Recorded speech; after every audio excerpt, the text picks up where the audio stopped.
Good afternoon, everybody. Uneducated Economist here. So, is the Federal Reserve going to be lowering interest rates? This is the biggest question that I find out there. And when I hear people giving their reasonings why they feel that the Federal Reserve is going to be lowering interest rates, it's mostly because of a political reason, like it's an election year, they're supporting the administration, something of that nature. And a lot of times I will also hear people say that they are trying to support the markets. This is the big common narrative that I hear from the people, the common reason that I hear.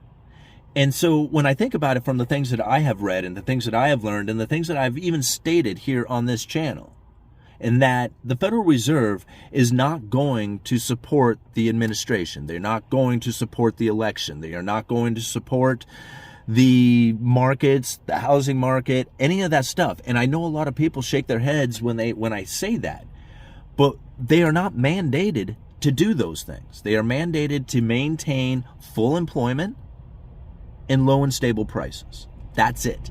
That's their mandate.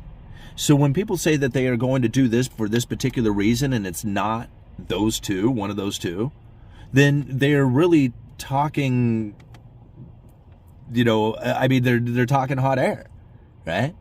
Now, I'm not trying to say that they don't have evidence on how the Federal Reserve is doing the things that they think that they are.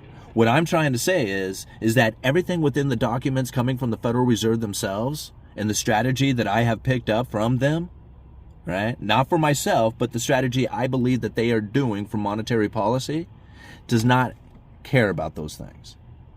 They care about full employment and low and stable prices and maintaining that because it's the only thing they're mandated to do. So I think about this dropping of interest rates going into the future, right? Look at some of the things that the Federal Reserve has said themselves, right? That the dropping of interest rates may not be the outcome. Not everybody at the Federal Reserve believes that they are going to be lowering rates. Yes, there is a dot plot map out there that says if these conditions continue, we will be lowering interest rates, but guess what? Conditions never stay the same. They're worried about inflation coming back. I made the prediction a long time ago that the real shortages are coming. Inflation could still ramp itself back up due to a lack of supply from the lack of manufacturing that is happening out there, from the lack of orders that are taking place due to the oversupply from the pandemic-induced consumer, right? It was just an overwhelming consumer demand that simply did not exist. It was not sustainable. And this has sent a ripple through the manufacturing, in through the inventory, in through all the warehouses, and in through all the retail. And this is the results of it that is coming up. And if you have a lack of orders coming from the retailers because there is a slowdown in consumer, right, and from the consumer, then the manufacturers are not going to be producing. Any kind of uptick in consuming is going to deplete the inventory and the prices will begin to rise. See, this is where the growth that the Federal Reserve was looking for that they had, that was failing them prior to the pandemic. They had three issues that they were majorly facing, right? One of them was a demographics issue, right? Another one was the interest rates being too low, right? And the third one, the big one, is that growth had slowed dramatically around the world. And that is very difficult to deal with. How do you spark the growth, right? See, these are the things that I have been studying to try and understand what it is that the Federal Reserve is attempting to do with their strategy. A lot of people think that they're making mistakes and that they're just flying off the seat of their pants when it came to the pandemic and stuff. Everything that I have researched tells me that they have positioned this exactly where they want to be. Yeah. If you can go back and look through all my videos, I don't even know how many I have out now, probably close to 1,500 of them. And you watch all those videos, you would totally understand where it is that the Federal Reserve is trying to position the economy, right, in order to handle higher interest rates. They had run out of ammo. They had essentially run out of monetary policy. And if they had continued the way that they were operating without the issues that had taken place, they would have failed. They would have had to go into negative interest rates. They would have had to remove cash from the system. It would have been a very difficult process, and people would have gone through a lot of pain if they didn't do something like that. The pandemic totally fixed the problem. They were able to get their interest rates back.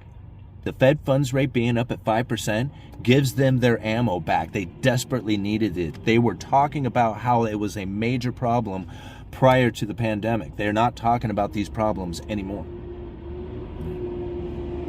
So when it comes to the interest rates and where they're going to position it, follow the Fed strategy. Look at what the Fed is trying to do, what they're planning on doing. They state it. They state it straight up for us. And if you want to hear more about this, we can discuss it in a live stream. Consider joining the channel. It's $1 a month. Literally, it doesn't cost anything. It gives a little bit of encouragement for me to come out with the best possible information I can, because I'm trying to bring that value to you. Right? I am one of very few people who can talk this strategy up in a way that I do. And if you want to understand it for yourselves, you can do that by joining the channel and watching the live streams and asking the questions that you need in order to fill in the blanks. Right? I mean, this is how we do it. You know, a lot of times you will watch a lot of economists out there talking about, you know, what it is that they feel is taking place and happening. They're doing that from a level that is so far above people like us. I mean, I'm a working class dude, right? I work at a lumber yard. I do retail sales for a living, right? A few years ago, I was so dead broke and drunk, right? But I'm figuring this stuff out. I'm trying to make the appropriate decisions for myself. I'm trying to position myself so I don't get hit by some economic force that I have no clue of what's happening. Because I understand economic forces out there, I feel like I position myself quite well. And you can too, right? There's a lot of information out there. There's a lot to look at. History repeats itself. Studying stuff like Cantillon's essay on economic theory, this is so full of economic forces that had been described 200 years ago that are very similar to the ones today. All right?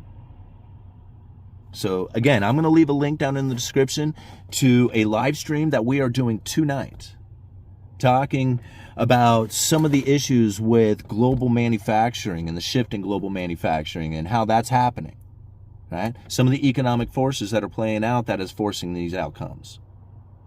Again, we discuss this in a deeper fashion. We ask questions. The commenters are incredibly intelligent, right? The people who are in the chat section of these live streams are smart individuals who been watching not only my channel, but a lot of other YouTubers out there as well. They are very well informed. It's worth its weight in gold.